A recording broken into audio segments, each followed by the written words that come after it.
Assalamualaikum warahmatullahi wabarakatuh. Alhamdulillah wassalatu wassalamu ala Rasulillah wa ala alihi wa sahbihi wa mawalah wa la haula wa la quwata illa billahi wa ba'd. Kita lanjutkan kajian kita, masih membahas kitab tauhid, dan kita masuk pada bab ke-31, mana Allah Subhanahu wa taala atau pengarang mencantumkan bab qaulullah taala, firman Allah Subhanahu wa taala, wa minan nasi man yattakhidhu min dunillahi andadan yuhibbunahum kahubbillah. Bab firman Allah Subhanahu wa taala, di antara manusia ada yang mencintai, di antara manusia ada orang-orang yang menyembah tandingan-tandingan selain Allah. Mereka mencintainya sebagaimana mereka mencintai Allah Subhanahu wa taala. Setelah kita mengkaji bab-bab sebelumnya tentang amalan-amalan zahir, maka pada bab ini kita masuk pada amalan hati. Apa itu al-mahabbah? Kecintaan kepada Allah Subhanahu wa taala.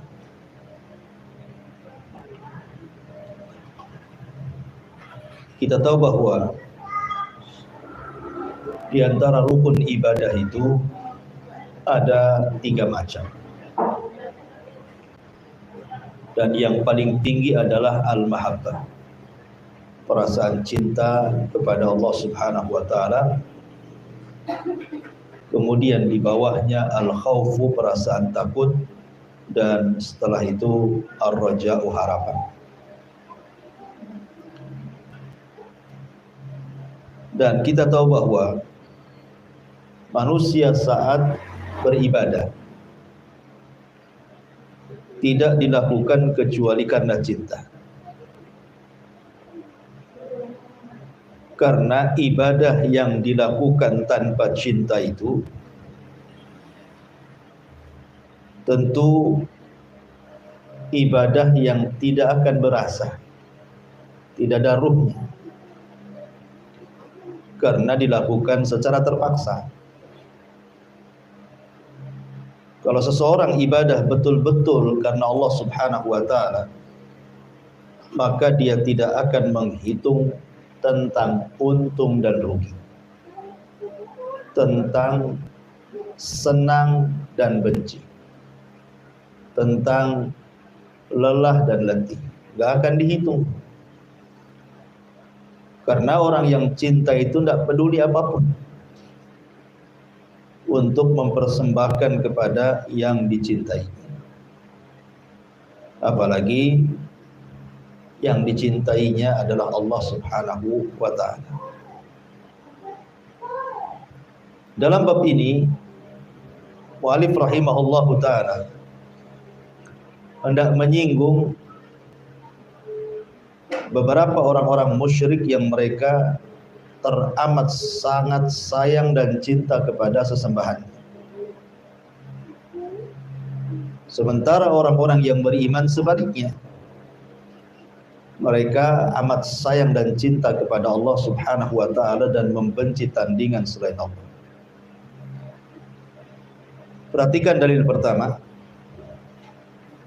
Allah Subhanahu wa taala mengatakan wa minan nas, dan sebagian manusia. Alhamdulillah, di sini Allah Subhanahu wa taala menyebut dengan kalimat wa minan nas. Min di sini artinya litab'id, menunjukkan sebagian, bukan secara keseluruhan. Artinya ada sebagian manusia. Man yattakhidu min dunillah, orang yang menyembah selain daripada Allah Subhanahu wa taala, andadan dijadikan tandingan-tandingan. Yuhibbunahum, mereka mencintai tandingan-tandingan itu, kahubbillah, seperti kecintaan mereka kepada Allah. Ada dua penafsiran para ulama. Apa maksudnya yuhibbunahum kahubbillah di sini? Penafsiran yang pertama, maksudnya orang-orang musyrik itu mencintai Allah, tetapi mereka juga mencintai selain Allah Subhanahu wa ta'ala. Makanya ada seseorang di zaman Nabi sallallahu alaihi wasallam. Ketika itu Nabi sallallahu alaihi wasallam mengatakan kepada orang ini, dia masih musyrik, belum masuk Islam. Kam ta'budu ilahan fil ardi, berapa banyak jumlah sesembahan yang kau sembah di bumi? Maka dia mengatakan, aku menyembah Tuhan sebanyak 7 Tuhan. Wahidun fis sama wa sittatun fil ardi. Dia mengatakan 1 ada di langit dan yang 6 ada di bumi. Kemudian Nabi SAW mengatakan, kalau seandainya ada di antara keluargamu yang sakit, kamu meminta Tuhan yang mana? Kamu minta kepada Tuhan yang 6 yang di bumi, ataukah kepada Tuhan yang di langit? Maka orang ini mengatakan, ya jelas aku meminta Tuhan yang di langit. Kalau seandainya engkau kekurangan ekonomi, engkau meminta kepada Tuhan yang mana? Yang 6 yang ada di bumi atau yang 1 di langit? Maka dia mengatakan, ya jelas yang 1 di langit. Dan begitu seterusnya. Dia selalu mengatakan Tuhan di langit, Tuhan di langit. Maka Nabi SAW, kenapa engkau tidak tinggalkan saja Tuhan-Tuhan yang ada di bumi dan fokus kepada Tuhan yang ada di langit? Kalau engkau katakan kau sakit, minta ke yang di langit. Kalau engkau minta rizki, minta ke yang di langit. Lah, apa fungsinya Tuhan-Tuhan yang ada di bumi itu? Apakah kalau seandainya engkau tinggalkan Tuhan-Tuhan yang ada di bumi dan hanya meminta kepada Tuhan yang di langit, tiba-tiba 6 Tuhan di bumi ini protes? Dia mengatakan tidak. Ya kalau begitu sudahlah, tinggalkan yang 6 itu, sembah yang 1 saja. Akhirnya kemudian setelah diberikan logika seperti itu, orang ini pun bersyahadat dan masuk Islam. Artinya secara fitrah, walaupun dia menyembah selain daripada Allah Subhanahu wa ta'ala, dalam kondisi-kondisi tertentu dia akan ingat Tuhannya yang menciptakan. Coba lihat orang-orang yang di pesawat, yang pesawatnya akan jatuh itu, pasti mereka akan menengadahkan ke langit dan minta supaya diselamatkan. Padahal dia bukan seorang yang ahli tauhid. Mungkin dia sebagai penyembah berhala dan begitu seterusnya. Tapi dalam kondisi genting ternyata orang ini ingatnya Tuhan yang di atas, kan gitu. Makanya Nabi Allah Subhanahu wa ta'ala sebutkan di dalam Al-Qur'an, fa idza raqibu fil fulki da'awullaha mukhlishina lahuddin falamma najjahum idzahum yusyrikun atau idzahum musyrikun. Apabila mereka berada di tengah lautan, berada di dalam perahu, dalam bahtera, tiba-tiba diombang-ambing dengan ombak, maka mereka pun menyembah Allah Subhanahu wa ta'ala dengan tulus. Tapi ketika mereka diselamatkan, mereka pun menjadi musyrik. Artinya tabiat manusia dalam waktu-waktu tertentu, apalagi dalam kondisi kesulitan, pasti dia akan ingat penciptanya. Nah, orang-orang musyrik ini terkadang mereka di waktu sulit mereka menyembah Allah, tapi di waktu senang mereka menyembah berhala-berhalanya. Lah, ini tidak bisa. Satu sisi menyembah Allah, sisi lain menyembah berhala. Disinilah ada letak namanya syirkul mahabbah, syirik kecintaan. Tidak boleh kemudian mencintai Allah dalam satu waktu, di waktu yang lain mencintai selain Allah, karena Allah tidak suka ada tandingan. Ini satu penafsiran. Penafsiran yang kedua, yuhibbunahum, maksudnya mereka orang-orang musyrik itu mencintai berhala-berhala mereka. Kahubbillah, seperti kecintaan kepada Allah. Maksudnya orang-orang musyrik itu sangat cinta dengan berhala, sebagaimana orang-orang yang beriman cinta kepada Allah. Jadi mereka sangat mengagungkan berhala itu. Demikian agungnya, sama halnya orang-orang yang beriman juga mencintai Allah dan mengagungkan Allah dan tidak suka melakukan kesyirikan. Makanya ayat setelahnya Allah mengatakan walladzina amanu asyaddu hubban lillah, dan orang-orang yang beriman asyaddu, mereka teramat sangat hubban, cinta lillah, kepada Allah Subhanahu wa taala. Artinya orang-orang yang beriman itu karena cintanya kepada Allah tidak menyekutukan Allah, atau mereka sangat cinta kepada Allah Subhanahu wa taala sebagaimana orang-orang musyrik mencintai berhala-berhalanya. Maka tanda cinta kepada Allah, jangan melakukan kesyirikan. Kalau ibu cinta kepada Allah, jangan datang ke dukun. Jangan datang ke dukun minta tangkal, minta penglaris, minta jodoh, dan begitu seterusnya, karena Allah tidak suka disekutukan. Kalau sayang kepada Allah Subhanahu wa taala, jangan tatoyur, sebagaimana yang sudah dijelaskan, menasabkan perkara-perkara mendatangkan untung rugi, padahal semua adalah sudah ditakdirkan oleh Allah Subhanahu wa taala. Atau jangan kemudian datang ke peramal, meramal ini dan itu, karena tanda seseorang yang cinta kepada Allah itu tidak boleh melakukan kesyirikan. Murni kalau meminta-minta kepada Allah. Kalau minta pertolongan, mintalah pertolongan kepada Allah Subhanahu wa taala. Ma'asyiral muslimat yang dimuliakan Allah Subhanahu wa taala, di antara cara mencintai Allah yang disebutkan para ulama, ada 4 perkara. Kalau ibu melakukan 4 perkara ini, berarti ibu sedang mencintai Allah Subhanahu wa taala.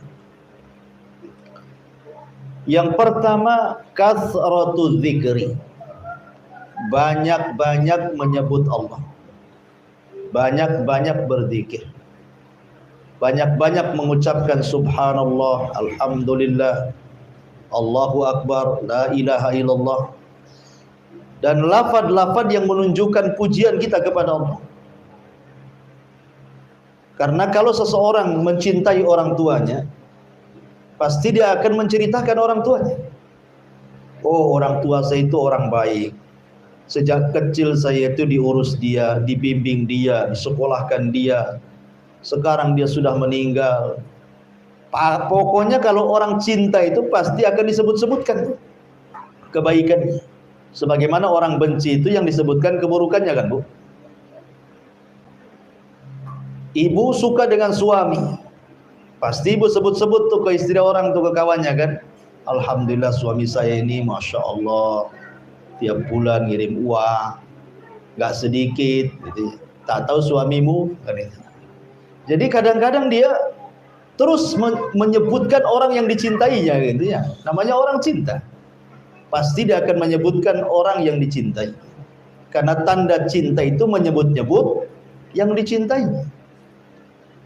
Maka ketika ibu cinta kepada Allah, harus banyak-banyak menyebut yang disebut dengan zikir ini. Jadi kalau ibu banyak zikir, berarti ibu cinta sama Allah karena suka menyebut-nyebut Allah, dan itu tanda cinta kita kepada Allah. Ini satu. Yang kedua, tanda cinta kepada Allah itu, ibu rindu ingin berjumpa dengan Allah. Sebagaimana hadis Aisyah radhiyallahu anha, Nabi SAW bersabda, "Man ahabba liqa Allah ahabballahu liqa'ah, wa man kariha liqa Allah karihallahu liqa'ah." Barang siapa yang cinta ingin berjumpa dengan Allah, maka Allah pun akan cinta berjumpa dengan dia. Siapa yang benci berjumpa dengan Allah, Allah pun benci berjumpa dengan dia. Dan perjumpaan kita dengan Allah itu, Bu, ada di 4 tempat. 2 di dunia dan 2 di akhirat. 2 di dunia, yang pertama saat sholat. Saat kita sholat itu hakikatnya kita sedang berjumpa dengan Allah. Alladzina yadunnuna annahum mulaku. Ketika Allah Subhanahu wa taala menyebutkan sifat-sifat orang-orang yang salat dan mereka khusyuk dalam salatnya, dan Allah Subhanahu wa taala menyebutkan tentang orang-orang yang berat melakukan salatnya, kata Allah Subhanahu wa taala, "Wa innaha lakabiratun illa 'alal khashiyin." Salat itu akan menjadi ringan walaupun berat bagi orang-orang yang khusyuk. Kemudian Allah katakan, siapa orang yang khusyuk itu? Alladzina yadunnuna annahum mulaku. Orang-orang yang yakin kalau dia sedang berjumpa dengan Allah. Maka siapa yang banyak salatnya, maka dia banyak berjumpa dengan Allah. Salat wajibnya, salat sunnahnya, duhanya, tahajudnya, witirnya, dan begitu seterusnya. Jadi hakikatnya kalau ibu banyak sholat, itu ibu sedang banyak berjumpa dengan Allah. Dan siapa yang banyak berjumpa dengan Allah di dunia, maka dia akan sering berjumpa Allah di akhirat. Ini yang pertama. Yang kedua, saat kematian. Ruhnya seorang mukmin, dalam hadis Bara' bin Azib radhiyallahu anhu, apabila dicabut rohnya, maka rohnya akan disediakan kain kafan dari sorga dengan bebauan harum yang semerbak wanginya melambung ke langit. Kemudian ruh itu yang terbungkus dari kain kafan dari sorga dan bau harum yang luar biasa diangkat ke langit, dan catatannya menyusul dari bawahnya. Kemudian ditembuskan ke langit pertama, kedua, ketiga, keempat, kelima, keenam, sampai ketujuh. Kemudian diperjumpakan dengan Allah. Kemudian Allah katakan, kembalikan ruhnya ke dalam jasadnya dan angkat catatannya di tempat yang paling tinggi di surga. Inilah pertemuan dengan Allah yang kedua. Kemudian pertemuan Allah dengan Allah yang ketiga saat di padang mahsyar. Ketika manusia dikumpulkan di padang mahsyar, kemudian jahanam dibentangkan, wa jaa rabbuka wal malaku saffan saffa, dan Rabbmu datang sementara malaikat bersaf-saf.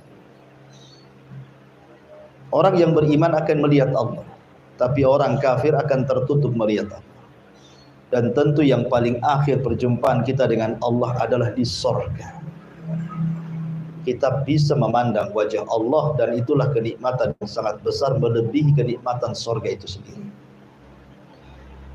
Maka siapa yang rindu berjumpa dengan Allah, tandanya dia cinta dengan Allah. Nah, di antara penjelasan para ulama juga tentang hadis Rasul, siapa yang rindu berjumpa dengan Allah, Allah rindu berjumpa dengan dia, adalah orang yang ketika di dunia dia menginvestasikan seluruh daya dan upayanya, waktu, tenaga, dan biayanya untuk investasi di surga. Jadi ketika kemudian dia saat-saat detik sakaratul maut, maka dia senang. Sehingga dia ingin cepat berjumpa dengan kekayaan yang diinvestasikannya di dunia, di sorga tersebut. Tetapi orang yang tidak pernah investasi akhirat, di mana waktu, tenaga dan uangnya hanya untuk dibelanjakan di dunia, maka dia akan sulit kematiannya karena tidak ingin mati. Sebab kalau mati dia tinggalkan rumahnya, kebunnya, ATM-nya, dan begitu seterusnya. Maka ini ciri yang kedua, tanda cinta kepada Allah adalah rindu ingin berjumpa dengan Allah. Yang ketiga, tanda cinta kita kepada Allah adalah dengan cara senantiasa bersama Allah dalam kesendirian kita. Dalam kesendirian kita bagaimanapun tetaplah terkait dengan Allah. Tengah malam, semua orang tidur, semua orang morok, tidak ada yang terbangun, ibu pula terbangun. Ibu dalam kesendirian di tengah-tengah manusia yang sedang tertidur. Tiba-tiba ibu bangun sholat malam. Mantap kan? Di tengah-tengah hiruk pikuk orang ke pasar, Bu, ibu tetap saja lisannya berzikir kepada Allah, terus mengingat Allah. Di saat manusia sedang hiruk pikuk dengan dunia, ibu berzikir kepada Allah, keluar dari kesibukan sholat duha. Ibu sendirian megang handphone, ya kan? Itu bisa jadi ibadah, itu handphone itu. Nggak ada orang, suami tak ada, anak sekolah, sendirian di rumah, buka handphone, buka YouTube, buka Humairah channel. Promosi. Jangan lupa subscribe, like and share. Jadi pokoknya dalam kesendirian itu tetap terus terkait dengan Allah. Itu tanda cinta kepada Allah. Yang terakhir, yang keempat, cintailah orang yang mencintai Allah. Sebagaimana dalam sebuah hadis Abi Darda radhiyallahu anhu, Nabi SAW menyebutkan tentang salah satu doa Nabi Daud. Kata Nabi SAW, salah satu doa Nabi Daud itu adalah Allahumma inni as'aluka hubbaka wa hubba man yuhibbuk. Ya Allah, saya meminta agar aku bisa mencintaimu dan mencintai orang yang mencintaimu. Cintai orang-orang yang beriman. Ibu harus suka kalau ada kawannya yang suka sholat, suka sedekah, suka infak, suka puasa, suka ngaji. Ibu harus senang tuh. Ya, karena orang-orang ini sedang mencintai Allah. Cintai mereka. Sebagai bentuk kecintaan ibu kepada Allah, maka cintai orang yang mencintai Allah. Jangan benci mereka. Jangan gara-gara kesalahan sedikit ibu benci setengah mati sama mereka. Tutup kesalahan mereka, berikan uzur. Selama mereka mau mencintai Allah, cintai mereka. Kata para ulama, siapa yang terkumpul 4 perkara ini, itu tanda ibu cinta kepada Allah Subhanahu wa ta'ala. Kemudian Allah Subhanahu wa ta'ala berfirman dalam ayat selanjutnya, Allah mengatakan, Qul in kana aba'ukum wa abna'ukum wa ikhwanukum wa azwajukum wa ashiratukum wa amwalun iqtaraftumuha wa tijaratun takhshawna kasadaha wa masakinu tardawnaha ahabba ilaikum minallahi wa rasulihi wa jihadin fi sabilihi fatarabbasu hatta ya'tiyallahu bi'amri. Katakan, wahai Muhammad, jika bapak-bapak, anak-anak, saudara-saudara, istri-istri, kaum keluarga kalian, harta kekayaan yang kalian usahakan, perniagaan yang kalian khawatirkan kerugiannya, rumah-rumah tempat tinggal yang kalian senangi untuk ditinggali, lebih kalian cintai daripada Allah, Rasulnya, dan berjihad di jalannya, maka tunggulah sampai Allah mendatangkan keputusannya. Allah tidak akan memberikan petunjuk kepada orang-orang yang fasik. Di sini Allah Subhanahu wa taala menyebutkan 8 perkara. Pertama, bapak, yang kedua anak, yang ketiga saudara, yang keempat pasangan, yang kelima keluarga, yang keenam harta, yang ketujuh perniagaan, yang kedelapan tempat tinggal. Siapa yang 8 perkara ini lebih dicintai dibandingkan Allah dan Rasulnya, dan juga berjihad untuk Allah dan Rasulnya, maka Allah ancam dengan kata-katanya fatarabbasu, tunggu, akan ada perhitungannya. Karena biasanya 8 perkara inilah yang melalaikan kecintaan kita kepada Allah. Ada orang yang mencintai orang tua berlebihan, lebih mencintai orang tua dibandingkan cintanya kepada Allah. Ada orang yang mencintai anak berlebihan, lebih cinta kepada mereka dibandingkan kepada Allah. Ada yang mencintai saudara, pasangan, keluarga, lebih mencintai mereka dibandingkan kecintaan kepada Allah. Ada orang yang mencintai harta, perniagaan, termasuk tempat tinggal, lebih mencintai hal-hal tersebut dibandingkan kepada Allah. Makanya tegas di sini Allah mengatakan siapa yang kecintaannya kepada 8 perkara lebih dibandingkan cintanya ia kepada Allah dan Rasulnya, hati-hati, ada perhitungan di hadapan Allah. Ayat ini sebagaimana disebutkan dari Imam Al-Baghawi rahimahullahu taala, turun ketika banyak para sahabat Nabi SAW yang disyariatkan hijrah dari Mekah ke kota Madinah. Jadi ketika Rasul memerintahkan hijrah para sahabat dari Mekah ke Madinah, jadi ada seseorang itu yang mengatakan kepada bapaknya, ada seseorang mengatakan kepada bapaknya, atau bapak kepada anaknya, atau mungkin saudara kepada saudaranya, atau mungkin seseorang kepada pasangannya, sungguh kami telah diperintahkan hijrah oleh Nabi SAW. Tiba-tiba sebagian mereka mengatakan, kalau engkau hijrah, maka hijrah tidak akan bermanfaat kepada kalian. Kalian akan meninggalkan bisnis kalian, kalian akan tinggalkan rumah kalian, kalian akan tinggalkan harta kalian, kalian akan tinggalkan keluarga tercinta kalian, dan kalian akan hidup sendirian di kota Madinah. Ya. Sehingga kemudian banyak para sahabat yang lemah imannya berpikir untuk hijrah itu.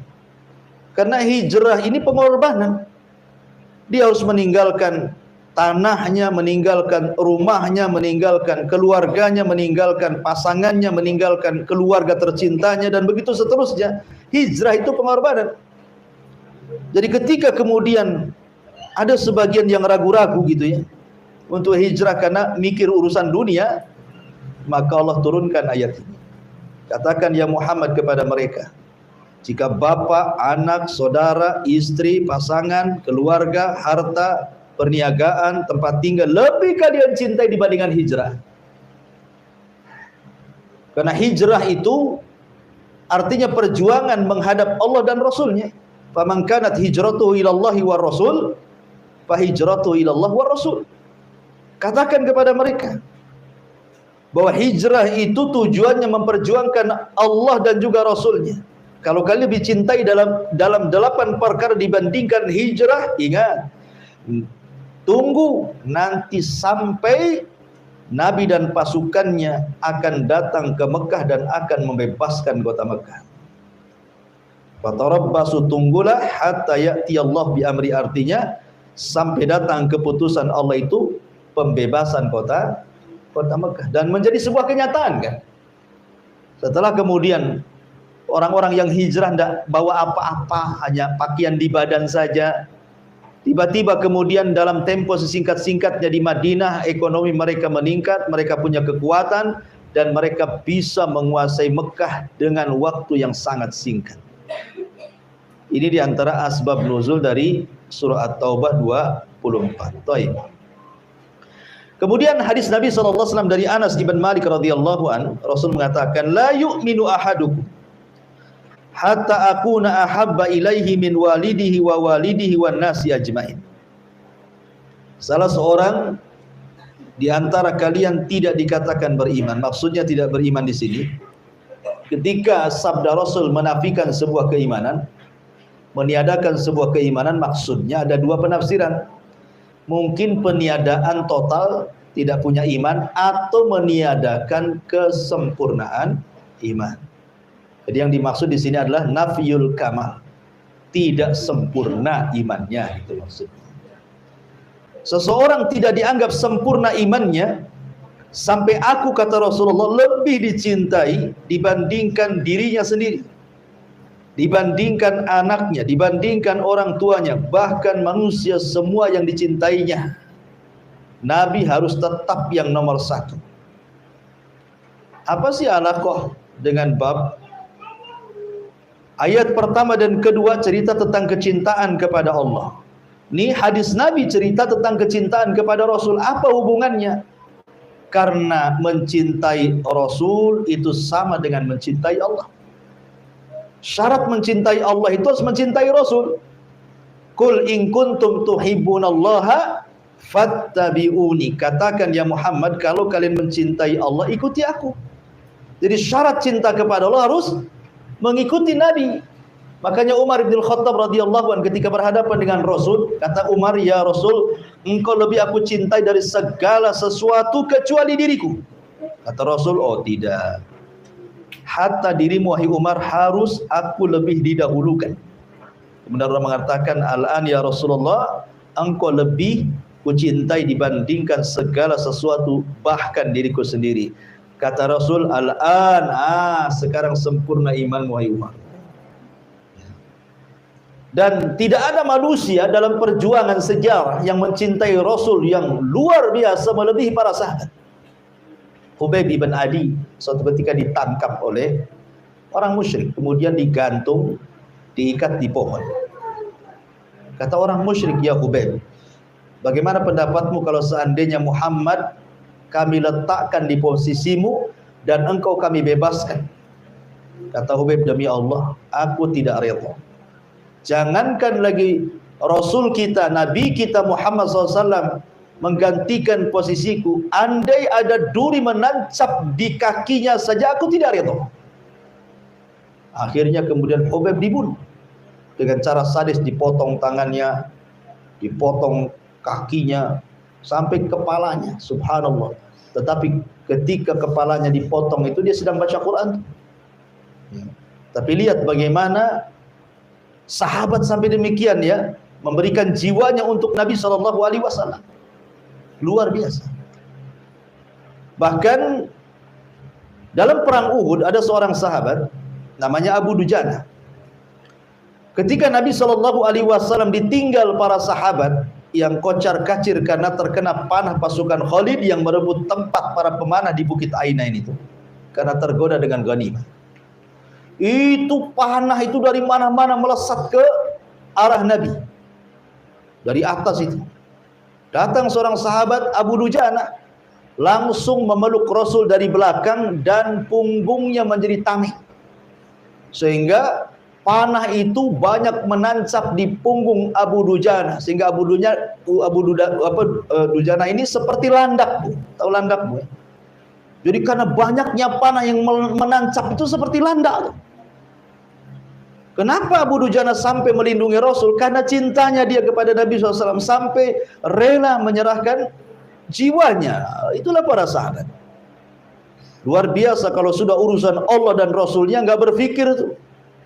Lain dengan ibu-ibu, mikirnya panjang kali mau infak tuh. Infak nggak? Infak nggak? Gitu ya. Karena kebanyakan nonton sinetron. Ya, di sinetron kan pemainnya yang diperlihatkan itu rumah-rumah yang megah ya, mobil-mobil mewah. Jadi akhirnya kemudian jadi bakhil.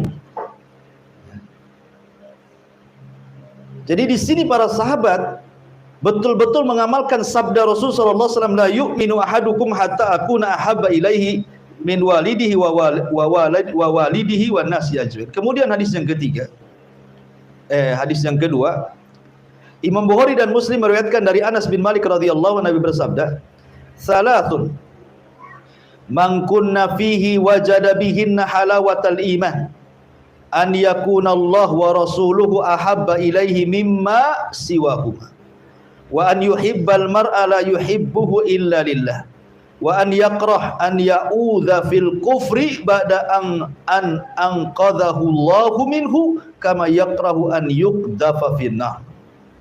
Ada 3 perkara kata Rasul, jika perkara-perkara tersebut terdapat dalam diri seorang, maka dia akan mendapatkan manisnya iman. Iman itu bisa dirasakan kelezatannya. Ya. Kadang-kadang ibu kalau makan bakso, baksonya enak. Kemudian ditanya, enak nggak baksonya, Bu? Wah, top markotop. Bisa diuji nih. Nah, nanti kita besok kesini lagi. Promosi pula ke kawannya. Kalau beli bakso di sana tuh, wah enak sekali gitu. Ibu bisa merasakan lezatnya bakso. Merasakan mana mie ayam yang enak, mana yang enggak, bubur yang enak sama bubur yang enggak. Ya. Kemudian ibu masuk ke nasi padang. Tengok rendang dimakan. Kurang enak katanya. Kenapa? Enggak tahu rasanya, ini tak pandai masak lah ini katanya. Langsung dicela tukang masaknya, Bu ya. Iya. Tapi kalau sudah kena nasi padang yang enak, hari-hari jadi langganan. Minta atau nomor teleponnya bisa diantar ke rumah Bang katanya. Jadi ada orang bisa merasakan nikmat makan. Tapi heran ada orang yang tidak bisa merasakan nikmat iman. Di sini Nabi SAW memberikan 3 kunci. Bahwa kalau ibu ingin merasakan nikmat iman, maksudnya nikmat iman itu, ibu mendapatkan ketenangan dalam hati. Rasanya tenang, nggak ada beban, pokoknya hidup ini tenang-tenang saja. Walaupun ada masalah ya dijalani biasa gitu, pokoknya tenang. Ya, hidupnya itu ndak gundah gulana gitu. Kuncinya di sini kata Nabi SAW, an yakunallahu wa rasuluhu ahab ilaihi mimma siwahu. Yang pertama, hendaklah Allah dan Rasulnya lebih dia cintai dibandingkan selain keduanya. Kalau ibu lebih mencintai Allah dan Rasulnya melebihi semuanya, maka musibah apapun yang ibu derita tidak ibu rasakan. Karena ibu sangat mentauhidkan Allah, tawakal kuat kepada Allah. Karena akibat cinta yang kuat kepada Allah, semua musibah menjadi musnah. Contoh, di zaman Nabi SAW ada seorang ibu, 2 anaknya ikut jihad. Suaminya ikut jihad, bapaknya ikut jihad. Subhanallah, bapaknya gugur mati syahid di perang Uhud. Suaminya gugur mati syahid di perang Uhud. 2 anaknya gugur juga, mati syahid di perang Uhud.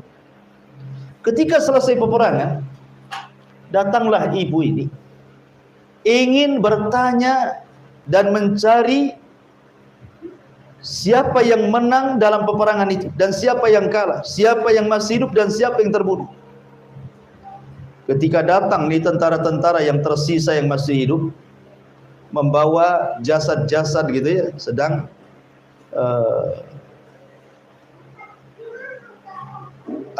jasad-jasad itu sudah dihitung berapa yang meninggal dan siapa yang meninggal. Jadi sahabat tahu tuh siapa yang meninggal. Jadi ibu ini ketika berjumpa dengan salah satu pasukan, kata pasukan yang selamat ini, wahai ibu, suamimu meninggal. Tolong sabar ya. Tapi ibu ini mengatakan, kaifa halun Nabi? Bagaimana kondisi Nabi? Suamimu meninggal. Dia mengatakan, bagaimana kondisi Nabi? Datang lagi pasukan yang lain, 2 anakmu meninggal. Ibu ini mengatakan, kaifa halun Nabi? Bagaimana kondisi Nabi?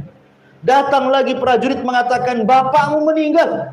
Dia mengatakan, kaifa halun Nabi? Bagaimana kondisi Nabi? Subhanallah. Ya. Ibu ini terus bertanya soal Nabi. Padahal sudah dikatakan 2 anaknya meninggal mati syahid, suaminya meninggal mati syahid, ayahnya meninggal mati syahid. Tidak direken tuh berita tuh. dia tetap mengatakan bagaimana kondisi Nabi. Akhirnya dihantarkanlah ibu ini ke hadapan Nabi. Setelah melihat Nabi tidak ada apa-apa, tidak selamat dan tidak terluka parah, maka ibu ini mengatakan, wallahi, demi Allah, kata dia, kullu musibatin ba'daka ya Rasulullah jalal. Setiap musibah yang kurasakan setelah aku melihat engkau sehat, engkau baik, engkau selamat, semua jadi ringan. Kan luar biasa, ya kan? Ini kalau ibu punya suami kerja jauh di pulau, kemudian mau pulang pakai kapal, tenggelam kapalnya, matilah suami ini. Dihabarkan, Bu, suami ibu meninggal. Ah, nggak benar itu, suami orang tuh, katanya. Ketika betul-betul diumumkan, kan shock bukan? Langsung shock, menangis bisa itu berhari-hari itu. Diingat terus, dikenang terus kan? Padahal suami ini pergi dalam rangka mencari nafkah ibadah lillah, karena Allah, untuk menghidupi keluarganya kan. Tapi betapa banyak kemudian tidak dilihat ibadahnya, dilihat matinya kan itu ya. Harusnya kan ibu berdoa gitu ya. Ya semoga suami saya mati syahid kan itu. Karena dia ke pulau itu untuk cari nafkah untuk keluarganya. Dan itu harusnya kan begitu ya, ibu menenangkan dirilah. Ingat Allah, ingat Rasulnya. Katakan Allahumma hjurni fi musibati, ya Allah berikan pahala atas musibah yang menimpa diriku. Sebagaimana ada seseorang ulama ahli bahasa namanya Al-Asma'i rahimahullah ta'ala. Ada seorang ulama bahasa namanya Al-Asma'i kalau nggak salah. Jadi Al-Asma'i ini sedang safar rihlah thalabul ilmi. Rupanya kehabisan bekal. Nyasarlah dia di padang pasir. Di tengah padang pasir dia melihat ada tenda orang Badui. Rupanya ketika dia bertandang ke situ, rupanya ada orang tua yang sudah tua, buta lagi matanya. Kemudian Al-Asma'i mengucapkan salam dan ibu tua ini juga mau menjawab salam. Tiba-tiba selang beberapa waktu datanglah dari kejauhan dua orang yang menunggang, ataupun satu orang yang menunggang unta dengan membawa unta yang tidak ada penumpangnya. Jadi dia menunggang unta sambil menggeret unta. Kemudian ketika sampai di tenda itu, orang yang menunggang unta sambil menggeret unta satunya mengatakan kepada ibunya, wahai ibu, bersabarlah kepada Allah. Anakmu jatuh di tebing dan dia meninggal, dan saya tidak bisa mengambil jasad. Coba bayangkan, ibu ini hidup sama anaknya. Tiba-tiba anaknya meninggal jatuh dari tebing. Dan kawannya menyelamatkan ya kan, dengan membawa untanya dan beritahu ibunya. Tapi ibu ini sabarnya luar biasa. Kata ibu ini, nak, bisa nggak kau turun dulu? Kemudian orang yang membawa unta anaknya turun. Kemudian kata ibu ini, bisa nggak kau sembelihkan kambing? Ini ada tamu. Maksudnya Al-Asma'i rahimahullahu ta'ala. Akhirnya kemudian dia melayani tamu dulu. Ibu ini sempat melayani tamu, disembelihnya kambing, dimasakkan kambing, kemudian diberi makan tamunya. Kemudian ibu ini tiba-tiba sholat 2 rakaat. Saat sholat itulah Allah takdirkan dia meninggal. Karena shock, kaget gitu ya, apalagi sudah tua dan buta, meninggal. Kata Al-Asma'i yang melihat kondisi ibu ini, dia mengatakan, subhanallah, aku tidak melihat seorang ibu sesabar orang ini. Nah, harusnya kan begitu ya. Kemudian juga dalam riwayat hadis yang lain dikatakan, la yajidu ahadun halawatal. Yang kedua, wa an yuhibbal mar'a la yuhibbuhu illa lillah. Di mana seseorang mencintai seseorang tidak mencintai kecuali karena Allah. Maksudnya begini Bu, kalau ibu mencintai orang, maka berikan kecintaan ibu itu kepada orang tersebut sesuai dengan kadar dia kepada kecintaan dia kepada Allah. Sesuai kadar dia mencintai Allah, cintai orang itu sesuai kadar dia cintanya kepada Allah. Sebagaimana kita membenci orang yang bermaksiat, maka bencilah sebagaimana kadar dia bermaksiat kepada Allah. Jangan berlebihan dan jangan dikurang-kurang ya. Kemudian wa an yakraha an yauda fil kufri, dan hendaklah ibu benci kembali kepada kekufuran setelah Allah selamatkan, sebagaimana seseorang benci untuk dimasukkan ke dalam neraka. Jadi kalau ibu sudah dapat hidayah sunnah, benci ibu lawan sunnah itu, ya. Jangan sampai kemudian ibu masuk lagi ke lawan daripada sunnah, menyelisih sunnah, masuk ke kubangan bid'ah lagi. Pokoknya tidak mau lagi. Saya sudah diselamatkan, hijrah, sudah dapat hidayah gitu ya. Kalau saya balik lagi sama saja dengan saya masuk neraka, gitu maksudnya. Nah, kalau orang punya 3 perkara ini, yakin ibu akan mendapatkan ketenangan hati, atau istilah hadis, manisnya iman. Dalam ayat yang lain, la yajidu ahadun halawatal iman hatta ila akhir. Seorang tidak akan mendapatkan manisnya iman sampai kemudian sama redaksinya dengan di atas.